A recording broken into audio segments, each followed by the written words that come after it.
Thank you so much for staying with us on Fafanua Africa. We have talked extensively about the opportunities in the tech world before going on that short break, but now we're going to be looking at the Africa music industry. Now, African music is on the rise with a growing number of festivals and collaborative efforts among music professionals, leading to increased revenues and employment opportunities. Now, as the continent's music industry continues to evolve, it's crucial to take a closer look at the current status and the current potential for growth.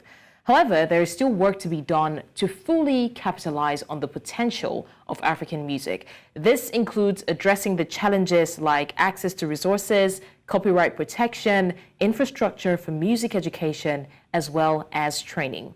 Now, joining us to discuss extensively as well the African music industry is Kayode Adebayo, an entertainment entrepreneur in Lagos, Nigeria. Thank you so much, Kayode, for joining us. Yeah, thank you for having me. My pleasure.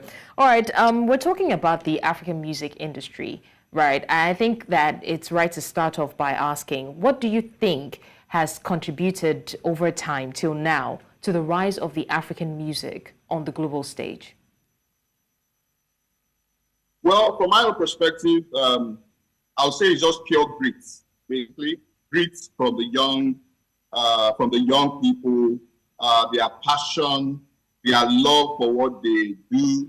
And I think there was a time within that whole space of really discovering who we were that the young people eventually looked at music and they looked at the type of music that they had, and it became personal.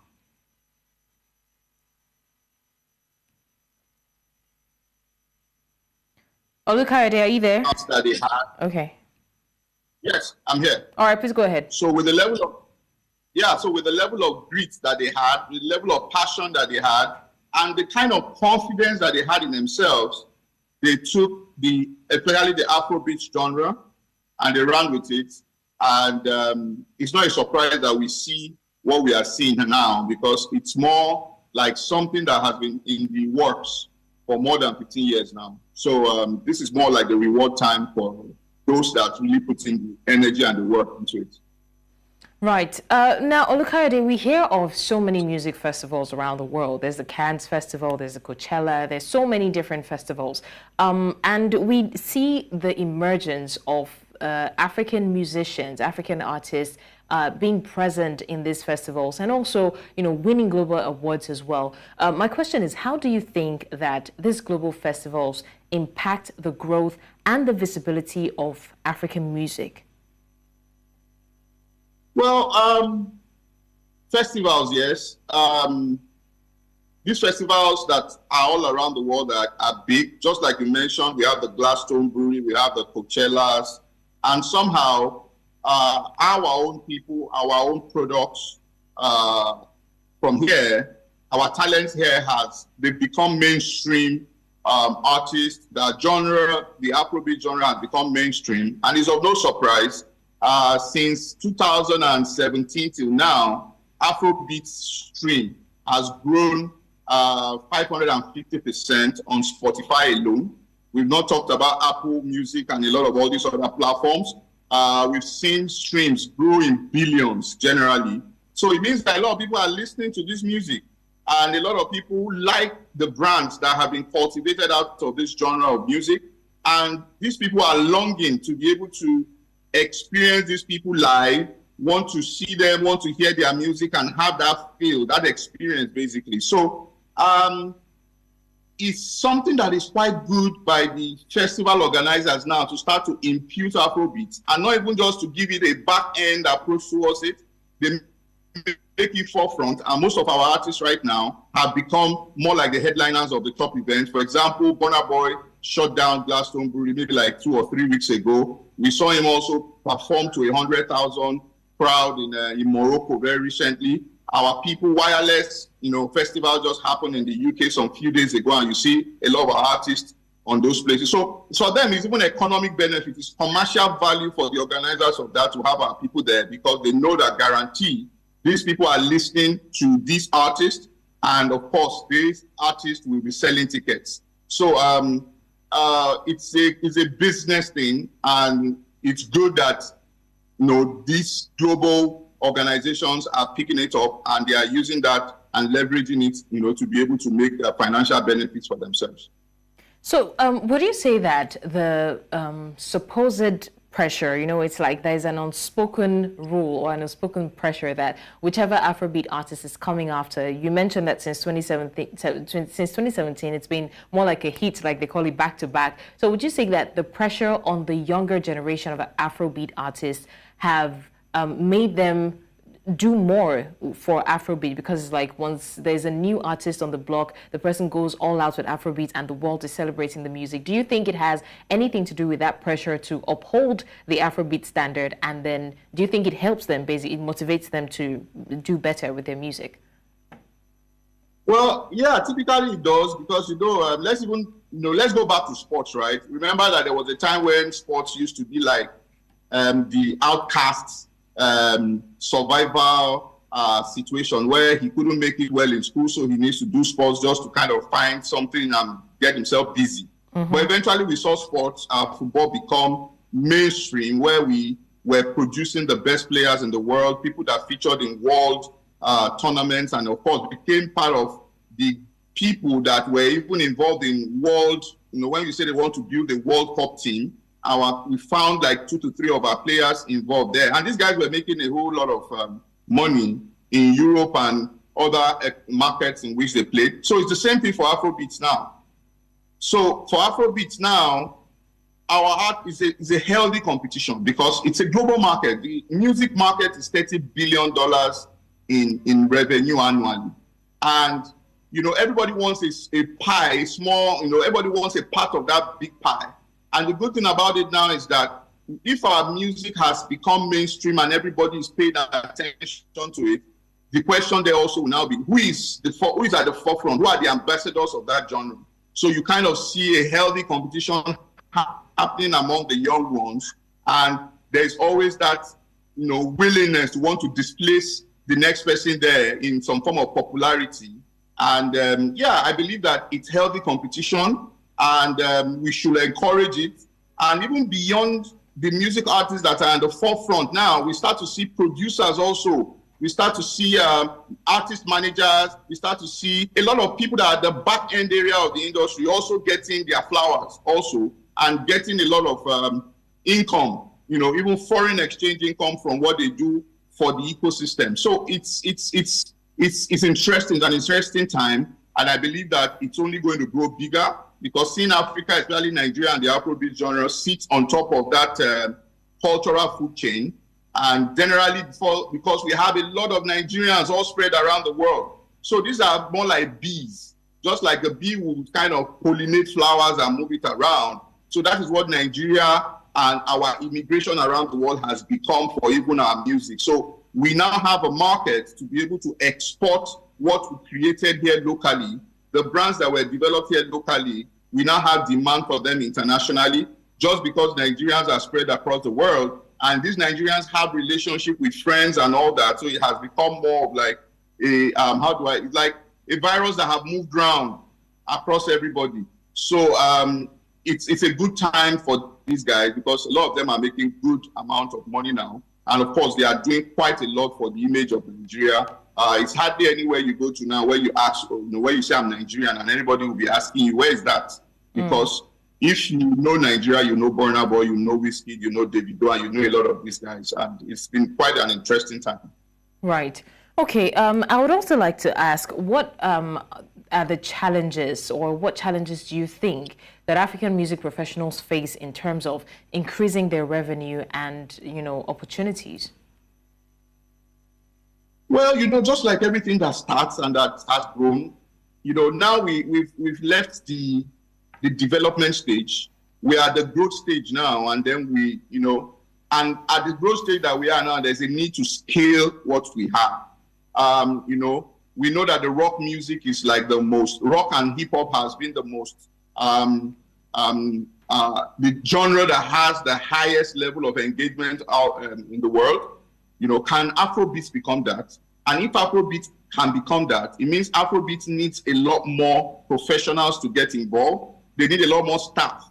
Just like you have a sector or you have an industry, and you have everybody from the top level of the industry to the down level of the industry. It's a whole ecosystem. So now the question is that, can we get the whole ecosystem to be wider? Can we say, if we had only 5 artist managers that have gotten the genre from where it is now to where it is, can we make them 50 now? Can we make the producers, if we only had 5 of them or 10 of them that got it to this level, can we now have 150 of them? So it's a growth process now. And anytime that you have a situation around growth, you need upskilling, basically. So you need exposure, you need them to upskill, you need them to get more training, more education about the music business as it plays out on a global level. So number one, I would say human resource.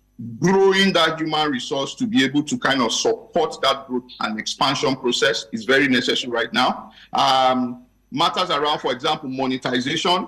Can we start to look at how every person in the industry gets a piece of the pie and not just only one person enjoying it all? So can we find ways to, for their career to be able to grow better at the global level? Can we find different streams of income from their talents and their skills that will come and support them so that you encourage more people to come into the industry? And then I believe that a kind of structure too is needed, structure of being able to look at inputs and then calculating the requisite output that will come out of that is also very necessary. And I believe that there are different aspects that needs to be engaged. The government needs to come in for more training to happen, for more funding to happen. And and a lot of all these things are very necessary right now. So majorly, I'll say 3: education, training, exposure, monetization, career growth opportunities. And the third one generally is some form of structure so that somehow we don't just walk. Everybody understands, if I put this level of input into this particular industry at this particular time, I should be able to get better output and eventually get better reward for my time and my energy that I put into it, basically. All right. Also, I'd like to find out, what role do you think that copyright protection plays in the growth and sustainability of the African music industry? Well, I think it plays a certain role, but I think that certain role also will need human capacity, right? Because the people that protect this interest, whether the legal professionals that protect it, the licensing professionals that protect it, the royalty analysts that look at the whole analysis, all these guys generally need to be upskilled to what plays out on the global level and what is the norm at the global level, what are the standards, so that they can take those standards, apply them to a local product, and then of course that local product that has global translation now, everybody involved in it will be able to partake of it. So copyright is very interesting, is very needed, because beyond the music in itself, there are now experiences that are also one way or the other valuable. There are products that are attached to those experiences that are valuable. There are brands also that are attached to the music also that are valuable, and all these particular stream are all monetizable. So if you don't protect it from the beginning, in order for you to be able to get the most value in front of that whole process, then it becomes an issue. Even investors will want to ask, this thing that I'm getting into, is this something that is protected already? Because if it's protected, then it means that to a large extent, and you are showing me this level of projection of numbers of income that can come from it, then it's investable. But if you don't have those things, if it's something that anybody can just come and pick out and steal, and eventually can become diluted, then it becomes something that investors are very wary to want to get into. And of course, it means that there's a lot of value that won't be captured. There's a lot of value that won't be shared, within the industry, and it becomes a lot more, growth becomes stunted, basically. All right. Also, talking about the African music industry and the revenue generation power, what initiatives or programs do you think? Because of course there has been conversations around the federal government stepping in and beefing up this sector. So, what initiatives or what programs do you believe will be beneficial for increasing revenues and employment opportunities when it comes to the African music industry?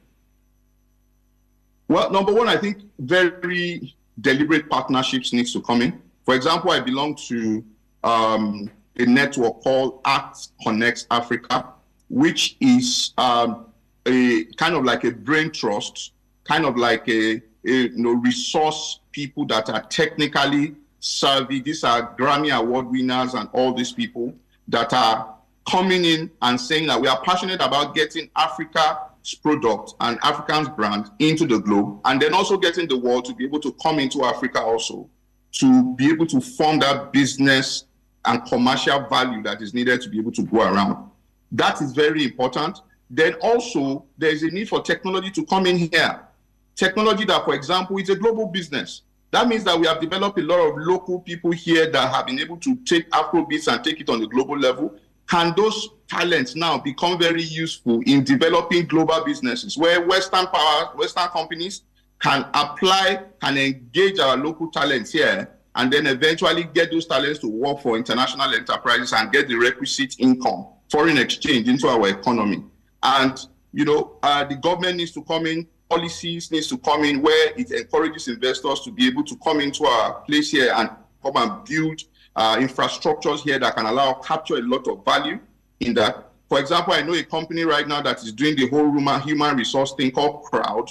And all these companies are already hiring people on the ground here on behalf of international companies. And these people that have been hired, the professionals in the industry, are getting 4 times more than what they would have gotten if they were being patronized by local companies. So it's a work for everybody, basically. The ministries, the creative economy minister, all these people need to be able to come together, sit down, talk, and then see and deliberate that this is something that can be really economical, commercially interesting for Africans, for Nigeria, and then approach it deliberately that way to be able to build the necessary human and material infrastructure that can allow the growth and eventually for food to be on everybody's table, basically. All right, Kayode Adebayo, entertainment entrepreneur in Lagos. Thank you so much for joining us to discuss the African music industry. And we hope that all of these suggestions are, things that the government hasn't planned, and even the industry in itself, to boost the revenue generation power and, of course, visibility on the global stage. Once again, thank you so much for joining us. Thank you for having me. My pleasure. Bye.